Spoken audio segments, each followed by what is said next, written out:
Hello everyone, welcome to my YouTube channel maths लगाओ।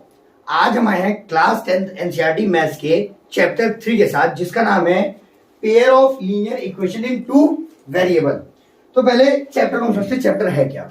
Chapter में लिख करके जिसे पहले पता करते हैं लीनियर इक्वेशन क्या होता है। तो लीनियर इक्वेशन कोई भी ऐसा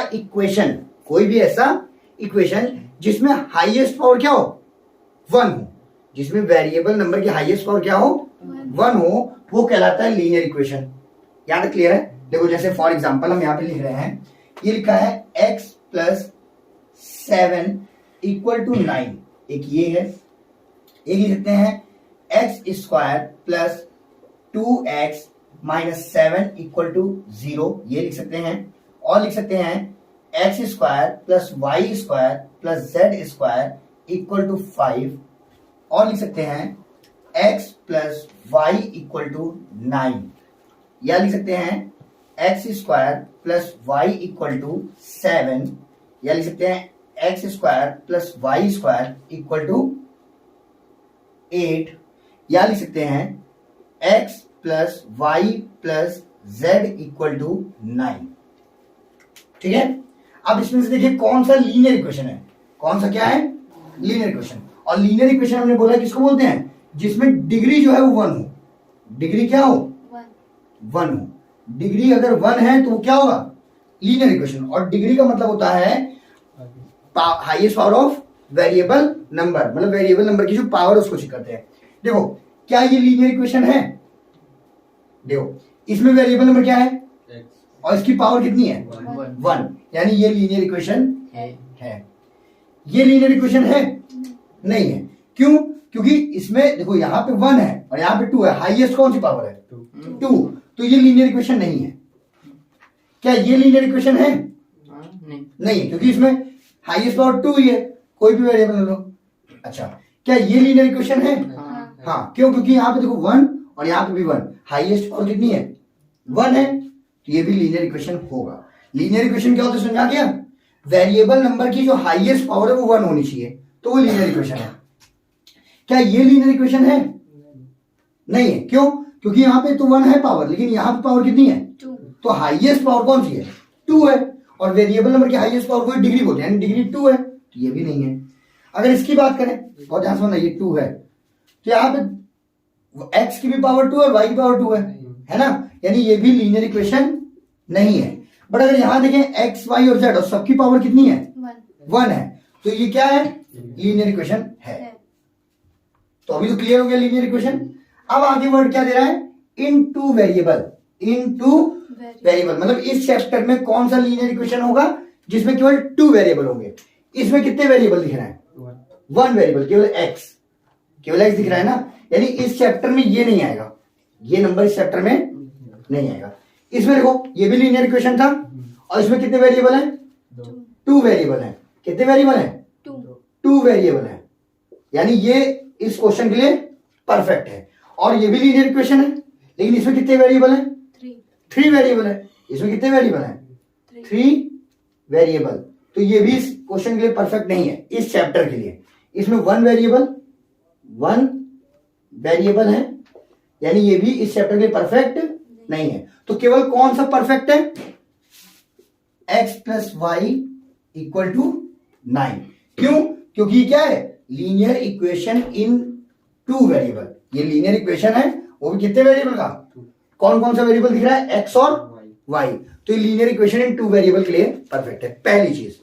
दूसरी चीज, क्वेश्चन का अगर पूरा देखो तो यहां क्या लिखा है, पेयर ऑफ। क्या लिखा है, पेयर ऑफ, मतलब है कि ऐसे 2 इक्वेशन रहेंगे। एक क्वेश्चन में ऐसे कितने इक्वेशन रहेंगे, पेयर मतलब जोड़ा, तो 2 होने चाहिए ना, तो एक क्वेश्चन में ऐसे 2 इक्वेशन होंगे। मतलब अगर कोई क्वेश्चन दिया होगा तो उसमें एक अकेला नहीं, ऐसे 2 इक्वेशन, जैसे x plus y equal to 9 दे देगा और x minus y equal to 7 दे देगा, फॉर एग्जाम्पल। क्लियर है। अब अगर ध्यान देखो तो ये कैसा इक्वेशन है, ये लीनियर इक्वेशन, ये भी है 2 वेरिएबल का, ये भी लीनियर इक्वेशन 2 वेरिएबल का है, और दोनों पेयर है, 2 है यानी पेयर में है, तो ये हो गया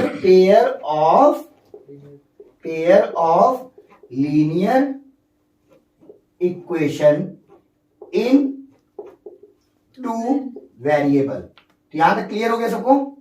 कि इस चैप्टर में जो भी क्वेश्चंस देखने को मिलेंगे, इस चैप्टर में जो भी क्वेश्चन देखने को मिलेंगे, वो पहली चीज कैसे होंगे, पेयर में होंगे, दो इक्वेशन होंगे, और दोनों इक्वेशन होंगे कैसे, लीनियर इक्वेशन होंगे, वो भी कितने वेरिएबल के, 2 वेरिएबल के। इसलिए इस चैप्टर का नाम ये पढ़ा है। और अभी हम लोग आगे चैप्टर जब सॉल्व करेंगे तो जितने भी क्वेश्चन हमको मिलेंगे उसमें 2 इक्वेशन बनेंगे, ऐसे 2 इक्वेशन रहेंगे। पहले इक्वेशन को हम फर्स्ट इक्वेशन और दूसरे को क्या लिखेंगे, सेकंड इक्वेशन। तो ऐसे 2 इक्वेशन मिलेंगे और दोनों इक्वेशन कैसे होंगे, दोनों इक्वेशन में 2 वेरिएबल होंगे, क्लियर है, और लीनियर होंगे। लीनियर मतलब हाईएस्ट पावर उसकी कितनी होगी, वेरिएबल की 1 होगी। क्लियर हो गया। तो ऐसे क्वेश्चन हमको मिलेंगे। ये केवल चैप्टर के नाम पे हमने समझाया है, तो आई होप ये समझ आया होगा। Pair of linear equation in 2 variable का मतलब क्या है, समझ में आ गया। तो आगे बढ़ने से पहले pause the video and note it down. तो अभी हमने ये जाना है कि पेयर ऑफ लीनियर इक्वेशंस जो होते हैं वो कैसे पता चलता है कौन सा है, ये तो था। इसका जनरल फॉर्म कैसा होता है, जनरल फॉर्म देखो ऐसा होता है, a1x plus b1y equal to c1, ये पहले क्वेश्चन का हो गया। a2x plus b2y equal to c2, और यहां जो a b और c दिख रहा है ना, इसकी जगह कोई कांस्टेंट नंबर होगा, where a1 b1 c1 a2 b2 and c2, ये जो नंबर दिख रहा है यहाँ पे ध्यान समझना, ये a1 हो गया, a2 हो गया, b1 b2 और c1 और c2, a1 a2 b1 b2 c1 c2, ये दिख रहा है नंबर। इसकी जगह ना ये जो है आर कांस्टेंट, ये सब क्या है, कांस्टेंट है। कांस्टेंट मतलब क्या, कि इनकी जगह कोई नंबर होगा, इनलिए क्या होगा। तो जब भी तुमको इक्वेशन मिलेगा तो इस फॉर्म में मिलेगा। अच्छा, जनरल फॉर्म पढ़ना क्यों जरूरी है वो बताने। वर्ड प्रॉब्लम हम लोग करेंगे, तो वर्ड प्रॉब्लम में इक्वेशन जब बनाना होगा ना, तो वो जो भी इक्वेशन देगा उसको तो हम अप्लाई कर देंगे। वो फ्रैक्शन में आ सकता है, कैसे भी आ सकता है, इधर उधर करके। तुम्हें क्या करना है, उसको जनरल फॉर्म में चेंज करना है। तो जनरल फॉर्म बहुत आसान होता है। क्या होता है, देखो 2 इक्वेशन है, पहले हम पहले इक्वेशन बात करें। एक्स और वाई वाला नंबर एक तरफ रहेगा और कांस्टेंट नंबर दूसरी तरफ। ऐसे सेकंड इक्वेशन में भी एक्स और वाई वाला नंबर एक साइड और कांस्टेंट नंबर किसी में तीनों एक तरफ रहेगा, x1 y1 b1 और c1 तीनों एक तरफ, और x2 y2 a2 b2 और c2 ये तीनों एक ही तरफ रहेगा, समझे। देखो अब करना ये चीज और समझना कि जब भी हम क्वेश्चन करेंगे ना, तो जिस फॉर्म में हमारा पहला इक्वेशन रहेगा, जैसे पहला इक्वेशन में हम कांस्टेंट इधर ले रहे हैं, तो दूसरे में भी हमको कांस्टेंट क्या लेना है, इसी साइड लेना है। लेकिन अगर हम पहले इक्वेशन में कांस्टेंट और वेरिएबल सब एक ही साइड ले रहे हैं, तो दूसरे में हमको सब क्या लेना है, एक ही साइड लेना है। ये नहीं होगा कि एक में हम इस साइड कांस्टेंट ले लो और एक में, जैसे हम इसका इक्वेशन 1 ले लो और इसका इक्वेशन 2 ले लें, तो आंसर कभी नहीं आएगा। क्या था, क्लियर हो गया। अच्छा, क्लास 9th में एक चीज पढ़ी गई थी, क्लास 9 में एक चैप्टर था लीनियर इक्वेशन इन 2 वेरिएबल, बस इतना था, लीनियर इक्वेशन इन 2 वेरिएबल। और एक थर्ड चैप्टर था कोऑर्डिनेट ज्योमेट्री। तो कोऑर्डिनेट ज्योमेट्री से हमने पॉइंट को डिनोट करना सीखा था, ठीक है। और लीनियर इक्वेशन इन 2 वेरिएबल हमने ये सीखा था कि कोई भी इक्वेशन अगर है, कोई भी अगर क्या है, इक्वेशन है, तो उस इक्वेशन को अगर हम उस इक्वेशन को अगर हम कार्टेशियन प्लेन पे ड्रॉ करेंगे तो हमेशा क्या देगा, एक स्ट्रेट लाइन देगा। मतलब कोई भी लीनियर इक्वेशन अगर कार्टेशियन प्लेन पे बनाई जाएगी तो क्या देगी, एक स्ट्रेट लाइन देगी। ये बात नहीं समझ आ रही है। कोई भी लीनियर इक्वेशन हम ले लिए, अगर हम उसको कार्टेशियन प्लेन पे ड्रॉ करेंगे तो क्या देगा, एक स्ट्रेट लाइन देगा। ये बताया गया था, क्लास 9 में है। तो अब सोचो यहाँ पे कितने इक्वेशन है, इस चैप्टर में कितने इक्वेशन है, 2। Pair of linear equation 2 equation है। तो इसके अगर इन दोनों इक्वेशन को हम ड्रॉ करेंगे तो कितनी लाइन हमको ग्राफ पे मिलेगी, 2 लाइन मिलेगी, क्योंकि एक इक्वेशन ग्राफ पे एक लाइन देता है। तो 2 इक्वेशन ग्राफ पे कितना देगा, 2 लाइन देगा। अब सोचो अगर ग्राफ है तुम्हारे पास, तो वो 2 लाइन तुमको कैसे मिल सकती है। अगर तो कोई ग्राफ है तुम्हारे पास, कोई कार्टेशियन प्लेन है, तो वो दोनों लाइन कैसे मिल सकती है। देखो, या तो दोनों लाइन एक दूसरे के पैरेलल मिलेंगी। अगर 2 लाइन है तो दोनों कैसे मिलेंगी, मान लीजिए पहली लाइन तुम्हारी कौन सी है, a1x plus b1y equal to c1, और जो दूसरी लाइन है वो है a2x plus b2y equal to c2। जो सेकेंड कंडीशन है, सेकेंड कंडीशन ये होगी कि अगर हम किसी कार्टेशियन प्लेन पर 2 इक्वेशन में तो कितनी लाइन ड्रॉ होगी, 2 लाइन ड्रॉ होगी। अगर दोनों लाइन ड्रॉ करें तो एक तो हमने बताया कैसी मिल सकती है, हमको पैरेलल मिल सकती है। एक मिल सकती है कि एक दूसरे को एक बार कहीं इंटरसेक्ट कर सकती हैं, दोबारा तो इंटरसेक्ट नहीं कर सकती, एक ही बार कर सकती हैं। मान लीजिए ये वाली जो लाइन है, ये है तुम्हारी a1x plus b1y equal to C1, और ये जो लाइन है ये है A2x plus B2y equal to C2।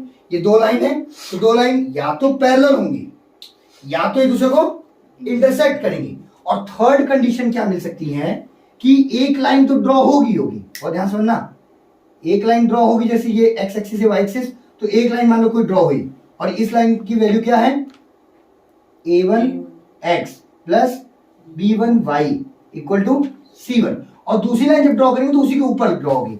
अब इसके ऊपर ड्रॉ दूसरी लाइन करनी है तो हम इसको डॉटेड पॉइंट से डिनोट कर देना है ताकि पता चले इसके ऊपर दूसरी लाइन भी है, ठीक है ना, इसी के ऊपर दूसरी लाइन भी होगी। और उस लाइन का इक्वेशन होगा, मान लीजिए जो डॉटेड लाइन है उसका A2x plus B2y equal to C2। तुम दो लाइन अगर ग्राफ पे ड्रॉ करोगे, तुम कोई ग्राफ लो उसमें दो लाइन ड्रॉ करो, तो या तो तुम ऐसे ड्रॉ कर सकते हो पैरेलल, या फिर इंटरसेक्टिंग ड्रॉ कर सकते हो, या फिर एक लाइन ड्रॉ करके उसके ऊपर एक लाइन और ड्रॉ कर सकते हो, और कोई थर्ड कंडीशन नहीं है दो लाइन को ग्राफ पे ड्रॉ करने का। क्लियर है? तो देखो ध्यान समझना, ये इक्वेशन की लाइंस है, ये तीन कंडीशंस होते हैं, ठीक है ना।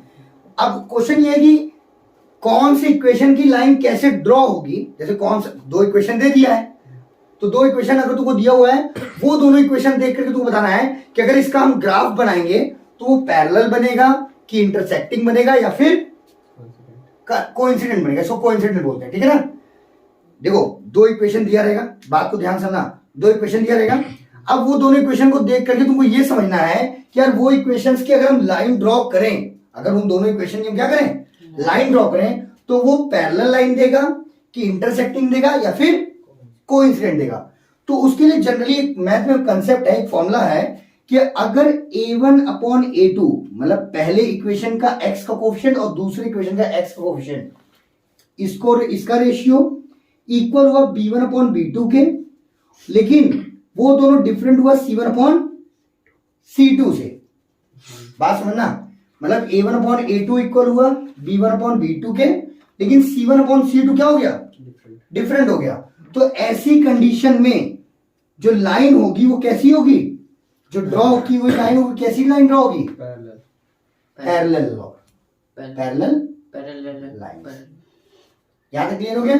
बहुत ध्यान समझना, A1 A2 क्या समझ आ रहा है, A1 A2 है x का कोफिशिएंट, B1 B2 क्या है y का कोफिशिएंट, और C1 C2 कांस्टेंट नंबर, ठीक है ना। ठीक इस तरह से सेकंड इक्वेशन देखो, कब कैसे पता चलेगा कि लाइन इंटरसेक्टिंग है, ठीक है। देखो अभी हो सकता है ये चीजें थोड़ी टफ लग रही हो, जैसे हम इसका एग्जांपल्स करने लगेंगे ना तो ये चीजें तुमको आसान लगने लगेंगी, ठीक है। अगर A1 अपॉन A2 हमने निकाला, फिर B1 अपॉन B2 निकाला, और यही दोनों डिफरेंट हो गया, ये दोनों क्या हो गया, तो C1 अपॉन C2 निकालने की जरूरत ही नहीं है। अगर ये दोनों डिफरेंट है तो ऐसी लाइन जो होंगी वो होंगी इंटरसेक्टिंग लाइन। ये कौन सी लाइन है, इंटरसेक्टिंग लाइन्स। क्लियर है? ये कैसी लाइन होंगी, पैरेलल। कब, जब A1 upon A2 B1 upon B2 को इक्वल होगा लेकिन C1 अपॉन C2 डिफरेंट होगा तो parallel line, A1 upon A2 और B1 अपॉन B2 ही डिफरेंट हो गया तो इंटरसेक्टिंग लाइन। और थर्ड कंडीशन जो है वो देखो, अगर A1 अपॉन A2 निकाले वो इक्वल हुआ B1 अपॉन B2 के, और वो भी निकाले बाद देखिए C1 अपॉन C2 निकाले वो भी इक्वल हुआ, मतलब अगर तीनों टर्म इक्वल आ गए तो ऐसी लाइन जो होगी वो भी कोइंसिडेंट रहेगी। वो कैसे होगी, coincident line, coincident lines. Clear हो गया? अच्छा, अब देखो जब दो लाइनें एक दूसरे को जहां मिलेंगी, ठीक है, वो इक्वेशंस का सॉल्यूशन होता है। जैसे ये दो इक्वेशन है, इन दोनों इक्वेशन का सॉल्यूशन कहां होगा, जहां पे ये दोनों लाइन मिलेंगी। तो बताओ ये दोनों लाइन कहां मिलनी है, इनफाइनाइट, मतलब मिली नहीं है। तो इसका मतलब क्या है, इसके कितने सॉल्यूशन होंगे, no solution, no solution. Clear हो गया? एक तो पैरेलल लाइन, दूसरा नो सॉल्यूशन। इसमें लाइन कितनी जगह मिल रही है, एक ही जगह मिल रही है, और कहीं मिलेंगी। इस लाइन को आगे बढ़ाओ और इसको पीछे बढ़ाओ, और इसको आगे बढ़ाओ इसको पीछे बढ़ाओ, क्या कभी दोबारा कहीं मिलेंगी, नहीं मिलेंगी। यानी इसका एक ही सॉल्यूशन होगा, उसको बोलेंगे unique solution, unique solution. Clear हो गया? ये कैसा है, यूनिक सॉल्यूशन। इंटरसेक्टिंग लाइन कैसा होता है? Unique solution. पैरेलल लाइन कैसा होता है? No solution. अगर हम बात करें कोइंसिडेंट लाइन, तो ये कितनी जगह मिलेंगी? एक लाइन है, उसके ऊपर दूसरी लाइन खींच रहे हैं, तो वो दोनों लाइन कितनी जगह एक दूसरे में मिलेंगी? हर पॉइंट पे मिल रही है। बात समझना, अगर एक लाइन हम कहीं खींचे हैं, उसी के ऊपर दूसरी लाइन खींचे हैं, तो दोनों लाइन हर पॉइंट पे एक दूसरे में मिल रही होंगी ना। तो इसके कितने सॉल्यूशन होंगे? इनफाइनाइट सॉल्यूशन, या फिर लिख सकते हो उसको मैनी सॉल्यूशन, या इनफाइनाइट सॉल्यूशन, या फिर मतलब इससे कितने सॉल्यूशन आएंगे? Many solution. Solution, solution word क्यों यूज किया गया बताया ना, जहां पे दो लाइनें एक दूसरे को मिल रही होंगी वहां सॉल्यूशन होगा। ये मिल ही नहीं रही है तो इसका नो सॉल्यूशन। ये एक ही बार मिलेंगी, यूनिक सॉल्यूशन, और ये हर पॉइंट पे मिलेंगी, मैनी सॉल्यूशन। क्लियर हो गया? और कैसे पहचानते हैं उसके लिए सिंपल क्या था कि अगर a1/a2 b1/b2 सेम है लेकिन c1/c2 डिफरेंट है तो वो इस टर्म में आएगा। अगर a1/a2 और b1/b2 ही डिफरेंट है तो ये यूनिक सॉल्यूशन, इंटरसेक्टिंग लाइन। और अगर a1/a2 b1/b2 और c1/c2 तीनों टर्म सेम आ रहे हैं तो कोइंसिडेंट लाइन और मैनी सॉल्यूशन। क्लियर हो गया यहां तक? अच्छा, एक चीज और जानना, जिसका आंसर निकल ही नहीं सकता उसको इनकंसिस्टेंट बोलते हैं। मतलब ये जो है ये ग्राफ, ये कैसा ग्राफ है? इनकंसिस्टेंट। और जिस इसका एक सॉल्यूशन निकल रहा है ना, यानी ये कंसिस्टेंट है। ये कैसा है? इसका भी आंसर निकल सकता है क्योंकि ढेर सारे सॉल्यूशन है। ये भी कैसा है? कंसिस्टेंट। क्लियर हो गया? इनकंसिस्टेंट। आई होप आपको ये समझ में आया होगा। So pause the video and note it down. तो अभी हमने ये जाना है कि दो इक्वेशंस अगर हैं तो अगर उनका कार्टेशियन प्लेन बनाएंगे तो वो दो लाइन देंगी। वो दो लाइन या तो पैरेलल होंगी या फिर इंटरसेक्टिंग होंगी या फिर कैसी होंगी? कोइंसिडेंट होंगी। ये बताइए है। अब इसको हम लोग एक एग्जांपल के थ्रू समझते हैं, ठीक है? मान लो एक एग्जांपल हम ले रहे हैं x plus y equal to 5 और एक ले रहे हैं x minus y equal to 1। दो इक्वेशन है, ठीक है? अब ध्यान से देखो, पहले हमको ये बताना है कि ये दोनों इक्वेशन का ग्राफ कैसा होगा। इन दोनों इक्वेशन का ग्राफ कैसा होगा? तो अगर इक्वेशन 1 को देखो, पहले a1 कितना है? a1/a2 निकालो। तो a1/a2 क्या है? a1 होता है x कोएफिशिएंट और a2 होता है दूसरे वाला x कोएफिशिएंट, यानी कितना है? 1/1। b1/b2 कितना है? देखो b1/b2, b1 है तुम्हारा 1 लेकिन b2 तुम्हारा कितना है? -1 है। तो हम देख सकते हैं यहां पे शुरू में ही पता चल गया कि a1/a2 जो है वो b1/b2 के इक्वल। जब a1/a2 ही b1/b2 के इक्वल नहीं है तो इसका ग्राफ कैसा होगा? इसका ग्राफ कैसा होगा? Intersecting line. Intersecting line. और इसे कितने सॉल्यूशन होंगे? 1 सॉल्यूशन। इसे कितने सॉल्यूशन होंगे? 1 सॉल्यूशन, या फिर यूनिक सॉल्यूशन बोल सकते हो उसको। एक बार चलिए सर ग्राफ बना के देखते हैं कि ये बातें ग्राफिकली सही कि गलत है। हमने तो अभी बाई फॉर्मूला इसको चेक किया है। अगर हम इसका ग्राफ बनाए, देखो ये ग्राफ बना दे रहे हैं छोटा सा। ग्राफ में क्या है? ये x एक्सिस है और ये कौन सी एक्सिस है? y एक्सिस है। तो पहले फर्स्ट इक्वेशन का ग्राफ बनाते हैं, ठीक है? देखो क्या है? x plus y equal to 5। अगर इसमें हम x plus y equal to 5 में, बहुत ध्यान समझना, x plus y equal to 5 में x की जगह 0 रखो तो y जगह कितना आएगा? 5 आएगा। x जगह 0 रखेंगे, y जगह कितना आएगा? 5 आएगा। मतलब अगर x की जगह 0 लेंगे इसमें तो y जगह कितना आएगा? 5 आएगा। तो इस पॉइंट को डिनोट करो, कहां होगा? x0 y5। तो हम ले रहे हैं, मान लो कहीं यहां कहीं होगा, ठीक है ना? यही तो होगा ना, अगर क्योंकि x0 यानी y एक्सिस पे होगा, ठीक है? अब क्या कर रहे हो? इसी में y जगह 0 रख लो एक बार। x plus y equal to 5 में y जगह 0 रख लो। कितना होगा y जगह 0 रखेंगे? x रोड कितना आएगा? 5। तो ये हमारे, अगर हम x y जगह 0 ले रहे हैं तो x जगह कितना आ रहा है? 5 आ रहा है। ये पॉइंट कहां होगा? यहां कहीं होगा। यही तो होगा ना? इन दोनों मिला दो। ये कौन सी लाइन का इक्वेशन हो गया? फर्स्ट वाले का। ये किसका इक्वेशन है? x plus y. ये किसका इक्वेशन है? x plus y equal to 5।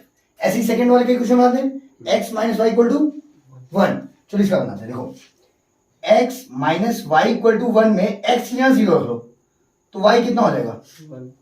Minus y equal to 1 है, तो y इक्वल टू आएगा -1। यानी अगर x 0 लेंगे तो y कितना आएगा? -1। अच्छा y की जगह 0 ले लो, इसी में x minus y equal to 1 में y की जगह 0 ले लो, तो x इक्वल टू कितना आएगा? 1। मतलब अगर हम y की जगह 0 ले रहे हैं तो x कितना आ रहा है? 1 आ रहा है। इस दोनों पॉइंट को डिनोट करो तो ये वाली लाइन का बनेगा 0 और -1, मतलब x 0 रहेगा तो y कितना रहेगा? -1, मतलब नीचे कहीं, y नेगेटिव नीचे होता है ना, तो यहां कहीं होगा पॉइंट, ठीक है। और अगर x y 0 लेंगे, y 0 ले लें और x कितना आ जाएगा? 1, यहां कहीं आएगा, है ना। इन पॉइंट को मिला दो,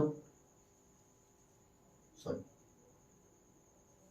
ये आएगा। तो देखो ये कौन सी लाइन थी, ये कौन सी लाइन बनेगी? ये वाली, x minus y equal to 1। देखो दोनों लाइन एक दूसरे को कितनी जगह इंटरसेक्ट कर रही हैं? एक जगह कर रही हैं, यही तो कर रही है ना। अगर इसकी वैल्यू भी पता करना हो तो लगभग ये कितना आएगा? देखो x पे आएगा 1 2 और ये 3 होगा, और y देख लो 1 और 2, यानी इसकी जो वैल्यू है वो 3 और 2 है। तो ये इसका सॉल्यूशन है। फिलहाल ग्राफ इसका कैसा बना? इंटरसेक्टिंग बना। कितने पॉइंट मिल रहा है? एक पॉइंट मिल रहा है, तो इंटरसेक्टिंग लाइन 1 सॉल्यूशन। तो बिना ग्राफ बनाए भी हम लोग इसको सॉल्व कर सकते हैं और ग्राफ बना के भी कर सकते हैं। समझ में आ गया? चलो इसको नोट करो। अब हम ऐसे ही दूसरा इक्वेशन लेते हैं, दूसरा प्रूफ करते हैं, ठीक है ना। So pause the video and note it down. अभी हमने एक एग्जांपल देखा था इंटरसेक्टिंग लाइन यूनिक सॉल्यूशन का, ठीक है ना। अब ये दूसरा एग्जांपल हमारे सामने है, x plus y equal to 5 है और x plus y equal to 7 है, ठीक है। तो अगर हम इसको पहले बाई फॉर्मूला चेक करें तो a1 अपॉन a2 वैल्यू कितनी होगी? a1 अपॉन a2 वैल्यू बताओ। a1 कितना है? 1 और a2 भी कितना है? 1। तो a1 अपॉन a2 कितना है? 1/1। अच्छा b1 अपॉन b2 कितना है? 1। देखो b1 मतलब y का कोएफिशिएंट 1 और y यहां पे भी y का कोएफिशिएंट 1/1 ये भी है। और c1 अपॉन c2 कितना है? तो देखो यहां पे 5 है और यहां पे क्या है? 7। तो हम देख सकते हैं ये दोनों सेम है, यानी a1 अपॉन a2 और 1/1 ये तो सेम है, बट थर्ड वाला क्या है? डिफरेंट है। और ये हमने कंडीशन लिखवाई थी कि जब a1 अपॉन a2 इक्वल होगा b1 अपॉन b2 के, लेकिन c1 अपॉन c2 डिफरेंट होगा, तो जो ऐसी इक्वेशन रहेगा वो कैसी लाइन बनाएंगे? Parallel lines, no solution. और इसका कितना सॉल्यूशन होगा? नो सॉल्यूशन, क्योंकि ये एक दूसरे को इंटरसेक्ट नहीं करेंगे। अब इसी एग्जांपल को हम ग्राफ के थ्रू समझते हैं, ठीक है ना। एक ग्राफ बनाते हैं। देखो ये कौन सी एक्सिस होती है? y axis. और ये कौन सी एक्सिस है? x एक्सिस, ठीक है। देखो पहले हम फर्स्ट इक्वेशन ले रहे हैं, x plus y equal to 5। अब इसको हम लोग किए थे ना, हमने इसको किया था, तो अगर हम x 0 रख रहे थे y कितना आया था? 5। और x y 0 रख रहे थे तो x कितना आया था?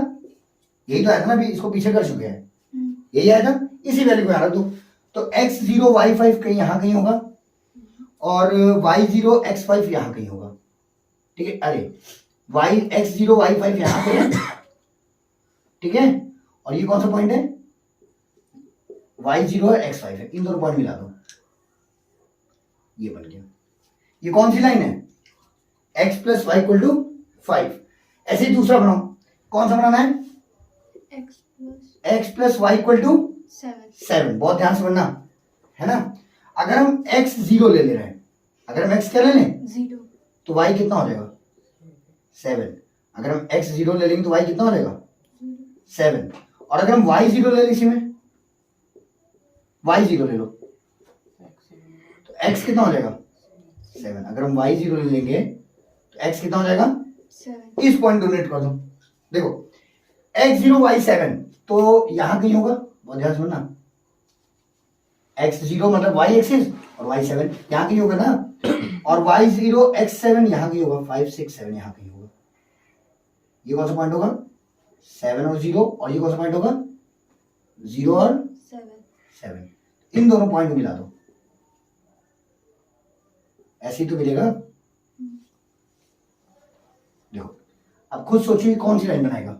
पैरेलल बनाएगा, क्योंकि ये दोनों एक दूसरे को कहीं इंटरसेक्ट नहीं करेगा, ये दोनों ऐसे सीधा चलता जाएगा, है ना, ठीक है, और ऐसे ये भी ऊपर क्या होगा, सीधा चलता जाएगा। जब सीधा चलता जा रहा है और कहीं मिल नहीं रहा है तो सॉल्यूशन कितना होगा, नो सॉल्यूशन। क्लियर हो गया। अब थर्ड एग्जांपल पढ़ने से पहले pause the video and note it down. ये एक लास्ट एग्जांपल है जिसके थ्रू हम ये समझते, अभी तो हमने जो दो एग्जांपल देखे हैं, एक देखा है पैरेलल लाइन का और एक देखा है इंसिडेंट लाइन का। अब ये एग्जांपल देखते हैं और पता करते हैं कौन सा है ये, ठीक है ना। a1 अपॉन a2 का निकालना तो क्या होगा, a1 अपॉन a2, a1 की वैल्यू कितनी है, a2 की वैल्यू 2, x का कोफिशिएंट होता है, ठीक है। ठीक है, से b1 अपॉन b2 चेक करो, तो b1 मतलब y का कोफिशिएंट 1 और यहाँ y का कोफिशिएंट 2।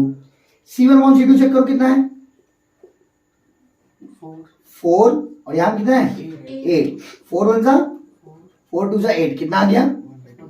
अब हम देख रहे हैं कि a1 upon a2, b1 upon b2 और c1 अपॉन c2 तीनों कैसा है, यहाँ इक्वल आ रहा है कि नहीं आ रहा है, तीनों 1/2 आ रहा है ना, 1/2 1/2 और 1/2। जब तीनों इक्वल होता है तो ऐसी जो इक्वेशन होती है वो कोइंसिडेंट लाइन बनाती है, कोइंसिडेंट लाइन। और मैनी सॉल्यूशन, इसका सॉल्यूशन कितना आता है, मैनी सॉल्यूशन। अभी बार इसको हम लोग ग्राफिकली चेक करते हैं, देखना ध्यान से।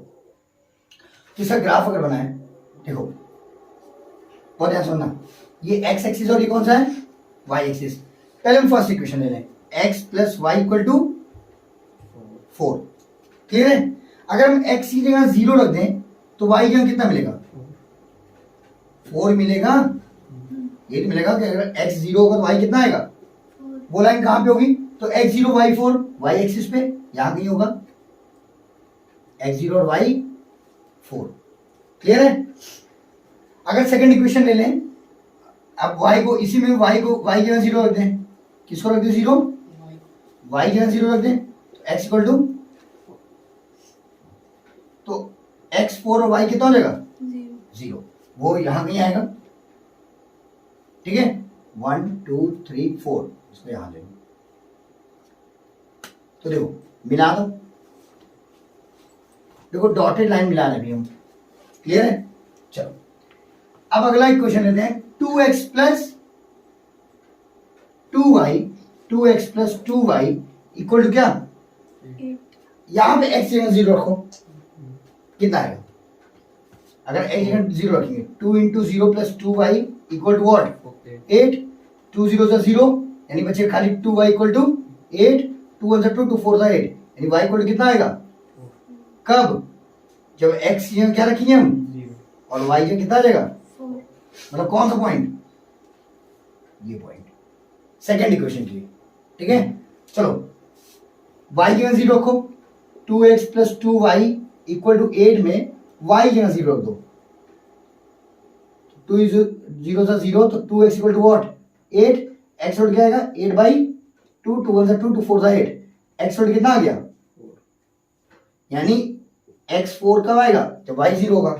कौन सा पॉइंट है, सेम, इन दोनों पॉइंट को मिला दो। ध्यान दो, पहली लाइन कौन सी थी, वो डॉटेड वाली है, और दूसरी लाइन ये, तो क्या ये डॉटेड वाली लाइन के ऊपर नहीं बन रही है, तो दोनों कैसी लाइन हो गई, कोइंसिडेंट। कोइंसिडेंट लाइन, और कितने सॉल्यूशन होंगे, तो जहां जहां पॉइंट मिलेगा और हर पॉइंट मिल रहा है इसका, तो इसके कितने सॉल्यूशन होंगे, मैनी सॉल्यूशन होंगे। आई होप ये सारे क्वेश्चंस क्लियर हुए होंगे। So pause the video and note it down. I hope ये वीडियो आपको क्लियर हुई होगी। हम मिलते हैं नेक्स्ट वीडियो में इस आगे की कुछ नए टॉपिक्स के साथ। तब तक के लिए थैंक यू एंड बाय।